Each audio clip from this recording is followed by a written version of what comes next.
Hello, and welcome back to another episode of the Anastasia podcast. I'm coming to you guys after the first time this has ever happened in like the year plus I've been working on my podcast. I went to go edit this week's podcast yesterday and my SD card corrupted. So the hour-long podcast that I had that was kind of like a two-part topic, just gone, didn't exist. So now I'm recording from two cameras because I don't want that to happen to me ever again. And I was a little freaked out too because Matt's like, you know what? Like, I'm actually kind of surprised it hasn't happened sooner, but like freak stuff like this does happen. And I'm like, but what if it happens one time when I have a guest? Then what? That's crazy.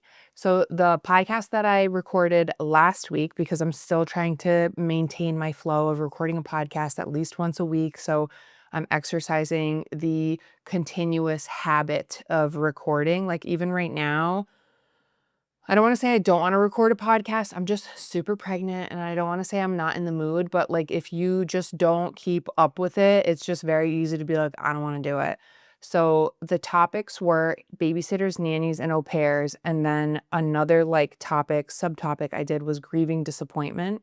I've already done two podcasts at this point on babysitters, nannies, and au pairs.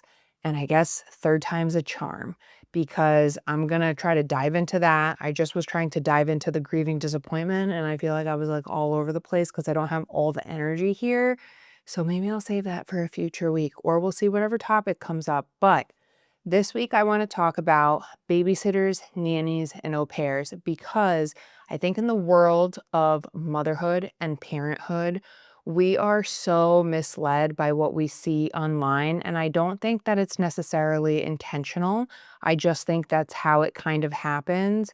And when you are living kind of this Groundhog Day life as a stay-at-home mom in your day-to-day with your kids, it's very easy for you to slip into like, well, why can't I have it all together? And what's wrong with me that I'm not capable of doing X, Y, Z? And then I found myself in like kind of mind games like that, but not even about like grand life things like, oh, like what's wrong with me that I seem to get so overwhelmed as a mom, etc. And then I realized we all have different capabilities just as people and as parents, and you don't see the level of help everybody else gets. And I remember one night I was sitting, I had put Magnolia to bed, and I got ready for bed myself, and I was listening to a voice note from my best friend while I was sitting on my closet floor sorting dirty clothes, getting ready to bring a load downstairs and start it in the washer. And she was talking about like, oh, when my husband got home, we had dinner. He went and brought our daughter and did like bath time routine while I cleaned the kitchen. And then we swapped and like, then, they read books together, whatever. And then she just basically talked about like, while she's doing one thing, he's doing, it's the teamwork. And I really kind of sat there and thought, like, Anastasia, first of all, I am actively always forgetting, like, I'm pregnant. And pregnancy is not an excuse, but pregnancy is already something that I and my body are doing 24 hours of every single day. And it affects your body in so many different ways. We have smooth pregnancies, we have bumpy pregnancies, etc. This is like not my favorite pregnancy at all. I literally have to pray all the time that this baby ends up like okay and healthy and safe. And like then I think about just my walk through navigating this pregnancy, how different it's been than Magnolia. And I hope that this baby is getting the same kind of like advantage that I feel like I had with Magnolia, where I was feeling great and I was getting to stay mobile and I was like really caring what I was putting in my body, versus now it's not that I don't care about what I'm putting in my body, but I feel like I'm in a completely different survival state. And then you like, everything that you can research, epigenetics, etc. I'm like, what is my baby's DNA being like built with? Like, what am I supplying with my body, etc. And then, that opens a whole new world of worry. And I just have to like let it go and just be like, okay, I'm just doing my best, one foot in front of the other. But like, I kind of had to sit there and think about beyond being pregnant. Like when I'm solo parenting the majority of the week, because our sustained reality is for me to be a stay-at-home mom, my husband does not work 40 hours a week. For me to be a stay-at-home mom, my husband is working double/triple time to make it happen so our daughter can be raised by me. But in this, I'm also learning what my natural capabilities are with when I need a break from my daughter, like when I need, and by a break, I mean you have to fill your own cup.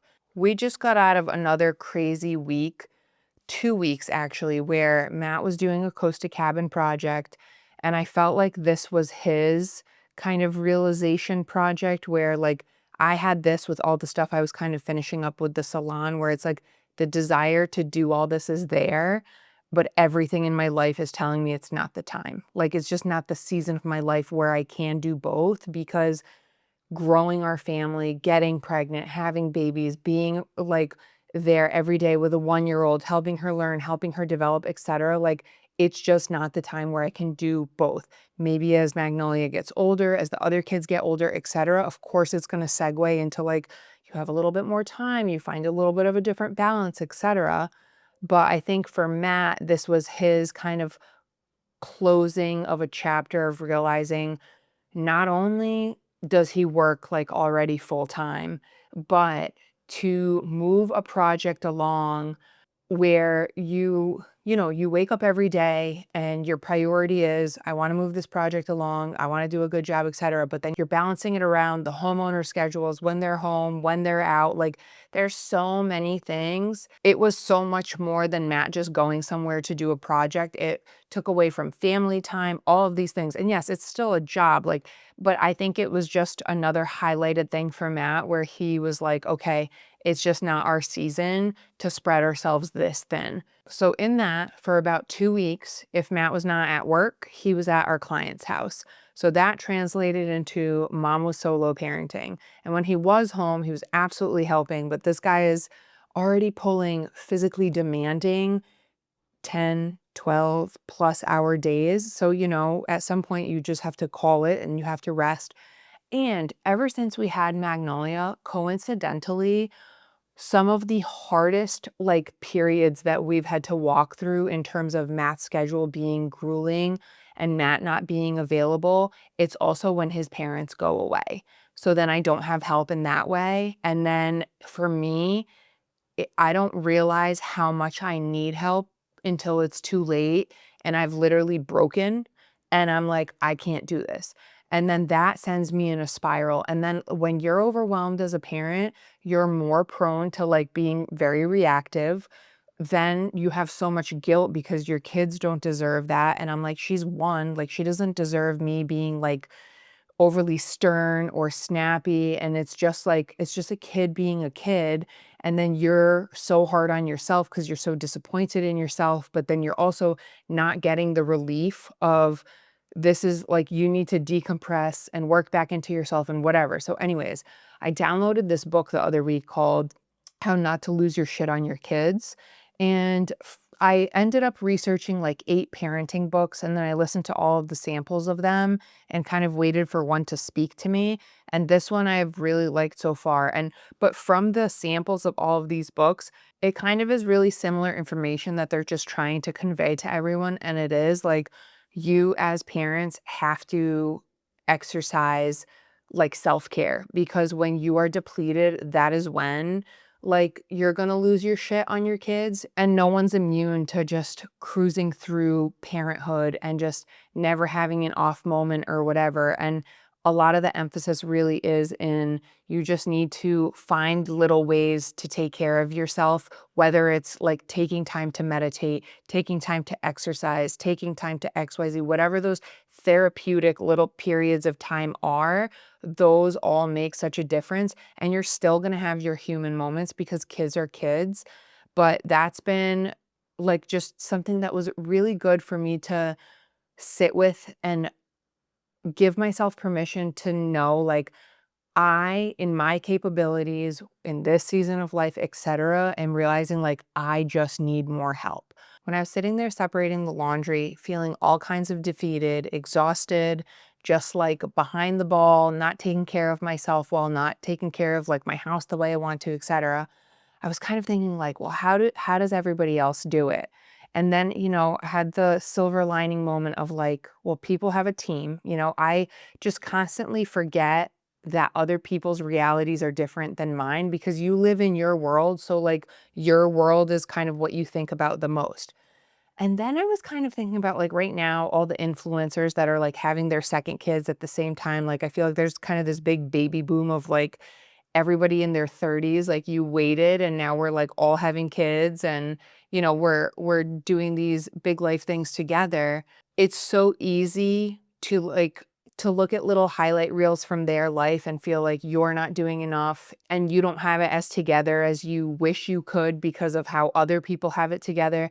And then I really had to think, like, people have help that you don't see, and people are not obligated to disclose the level of help that they have. I want to reiterate that and really put emphasis on it because I don't think people are obligated to disclose every little nook and cranny detail of their life. That's not what social media is about either. But it's just by default, when you don't see the village and all the helping hands that people have, it's so easy to think it's just them individually doing it all on their own. And then you play that against how you are yourself doing it all alone and barely scraping by. And you're like, okay, what's wrong with me? So you guys know that couple, Jet and Campbell or whatever, like Pookie, them. I remember thinking this girl like glowed through her whole first year postpartum and then walked right into her second year postpartum. Even Olivia Culpo, like, it just seems like everybody's having such an easier transition through their second pregnancies. And then I'm like, this girl goes to Pilates all the time. And like, what's wrong with me that I can't even fit in exercise? And I'm just not trying hard enough because I'm not prioritizing it, etc.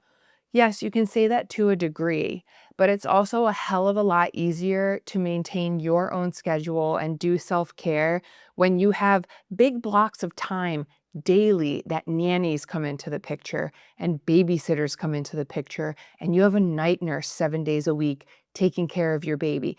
It's all of these things that you don't see, that those all make the bigger picture. And it makes you have to come to terms with a lot of what does your world look like in motherhood and in childcare. So something that I've really been talking with Matt about for the past few months is, I know as we continue to grow our family, I'm so grateful for Matt's mom. So grateful for the 2 days that she helps with Magnolia. Those 2 days end up being, I wanna say, like, just enough time, but it's not, to just stay afloat, to just get our house, family life, etcetera, in this season of life when my daughter is this small and requires this much attention and wants you to be with her all the time and wants you to engage with her all the time, etcetera. The 2 days I have of childcare is just enough to keep my house running, to stay afloat on those things, and oftentimes I do fall behind, but it's not as bad as it could be because I do have those days of relief. Then I ask myself, what do I need beyond then? I would love 1 to 2 to 3 days a week of babysitting blocks that I have that is like dependable childcare where someone can come into the picture. They can do the playing with Magnolia. They can physically sit there, do the puzzles, do the cards, go in the pool, etc. All the stuff that I'm busy doing for 12 to 16 hours every single day if she chooses not to nap one day. They want that one-on-one interaction, but you as an adult, you need that space to just pour back into yourself so you don't lose your mind. And I'm like, if I could just even start with 1 day a week where I know it's like a consistent amount of time where I'm not packing up my daughter because it takes 2 hours to leave the house. Like right now, if my mom or my family ever helps, it's usually like me bringing her to my parents' house. I'm finding in this season of my life, time and time again, the price that it costs me to do that, to take my mom up on that kind of help, it doesn't work for me because Magnolia ends up missing a nap. She's miserable, irritable, screaming. I'm more impatient with her. Then it takes like 3 to 4 days to kind of get her back on some type of proper sleeping routine. We're really going through a hard time right now where she went through a huge growth spurt, and you'd think that when kids are going through growth spurt or developmental spurts, etc., they'd sleep better. They're not. She's screaming, screaming through the night to the point where like you're like, when do I go and intervene and kind of wake her up out of this trance? It's crazy. Last night it happened 10 times. I don't think my husband and I slept all night last night. It was literally crazy. And I don't know what these like night terrors or screams are. I need to put time aside to read like a toddler's sleeping book, etc. Just knowing that every single week, the way that I look forward to the 2 days my husband's mom takes her, if I can have other pockets throughout the week that I can look forward to and know I have dependable, reliable help, it alleviates so much mental stress. And that is just what I foresee in the future. In an ideal world, if my husband had like a Monday to Friday schedule, like other families, and I don't mean this in a comparison way, I mean, it's so hard sometimes to figure out very simple solutions. And I said this to Matt last week, and I was like, why does it sometimes take me like weeks to process something or understand something? And then I was like, oh, yeah, because I have this amount of time to start thinking a thought. And then my kid needs her diaper changed, or she's hungry, or she like threw a game on the floor and and like needs your help to clean it up or whatever. And your thought process is constantly getting interrupted throughout the day. So you're like, it's like pressing the gas, pressing the brake, pressing the gas, pressing the brake over and over and over. And it takes so long to just finish a complete thought as a mom when you do have such little kids. So it's taken me so long to get to this realization for myself of, because of my husband's schedule being second shift, because it's a rotating schedule and we literally have a different week every single week, because of ordered spots, because of overtime, because of all of these things, I cannot consistently plan on him for certain blocks throughout the week. It just doesn't exist. It's not a reality for our family. So in that, I'm going to have to create that with a babysitter or a nanny or whatever. And that is an entire concept that's so foreign to so many people if you didn't grow up with that. And then there's a whole nother layered mental approach about it of like, am I a failure as a mom because I can't do it all? And I've had a huge discussion with my mom about babysitters and nannies. And there's this whole thing of like, you don't want other people raising your kids. And it's like, well, other people are not raising my kid. It's this understanding that if you don't have a village, you have to buy your own village, because the people who do get ahead and stay afloat and keep their sanity, they do have help. You need help. Like, it takes that concept, it takes a village, is a concept for a reason, because you cannot do it yourself. And we're made to feel like we have to do it ourselves and maintain our homes and maintain our marriages and have like these great polite kids, and then us just always be in like great moods and poised and take great care of ourselves. It doesn't happen if you don't have help. And if you don't have help, things start to suffer very quickly. Something I've always loved about mine and Matt's relationship, even before having kids, is I would know if Matt was working crazy hours and we were just kind of like ships passing in the night. I said this like when I worked at corporate, I was like, I will shut it down. I will quit my job to be home to just make sure that this number one thing that we have for our lives, me and you, our marriage, our relationship, that is the most important, because everything else from our life builds off of it. So we've always had such a great foundation in knowing like that is a non-negotiable. Me and him, the foundation of our lives, of our home, of our kids, etc. Mom and dad have to be like on the same page. We know we're a team, etc. Then what's the next thing? It's like, okay, it's so easy to let other things fall through the cracks, like taking care of yourself, moving your body, getting exercise. There's so many variables that you can't control sometimes, like sleep. When your kids are not sleeping well, you're not sleeping well, then your mind is just fatigued and all these other things. But you almost then should work harder to like find how you can rest. And maybe your family doesn't overcommit to all these extracurricular activities, because you guys do need to slow it down because you are overtired. And whatever it looks like for your family, just becoming a parent, it just continues to blow my mind. It's a full-time job. It is beyond a full-time job. Like, Corporations, they have secretaries, they have HR departments, they have all these sub departments of everybody has their jobs, their roles. People who have it together, who have like house managers, personal assistants, etc. Yeah, because you literally need it. Housekeepers. Something that I wrote last week was, when we bring our kids to daycare, what are we paying for? You are paying for someone to watch your child, ensure their safety, feed them, change them, keep them safe.